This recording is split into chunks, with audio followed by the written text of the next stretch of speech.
Good morning, good afternoon, or good evening. My name is Matt Hester, and in this exercise, we're going to take a look at solution 4 and how to create your own alias. Now, remember, really just creating an alias is running the new alias command and putting in whatever code that you want to work with. And naming your alias, of course. So, in this particular exercise, there were three ways to accomplish this particular task. The first method is just a matter of just piping all the commands together. So here it's get service where object is pipe it into the running. Do another where object where I pipe it in dependent services. Do the format table to show me just status, service name, and dependent services, and then I create an output file called depends.txt. So if I go ahead and run that command, it's going to actually execute, create a file, and if I look at my output directory, I see the actual text file that's there for me to work with. Now, an alternative method to creating this actually helps shorten up your PowerShell script a bit, is inside the filtering mechanisms, we can actually use an AND switch, which I've used right here, that combines both running and dependent services. So I don't have to do the multiple pipes with where object. I can just simply combine them with inside that first where object statement that we have.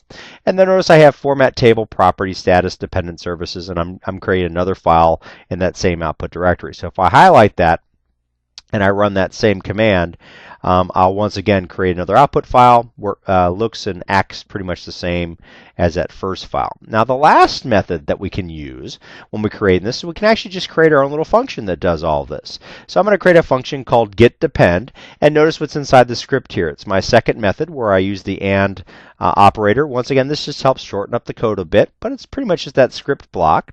So here's my function. I'm going to go ahead and run that and execute that. Now it creates the function. Now remember, nothing's happened. I have to actually call that function to make it work. So if I call getDepend, it will run that function for me to work with, and that creates that output file, which is this last file here. And once again, the same way. So there's really three ways you can kind of accomplish this. Now, if you want to get really fancy at the end, notice I actually have the notation here, new alias called GDS for getDepend, for getting dependent services. So I'm actually making an alias for the function that I just created. And if I run that particular command, it'll run this now. Instead of typing in getDepend, I can just type in GDS. And I've made my own custom alias, and you can see the different timestamp on the file for me to work with.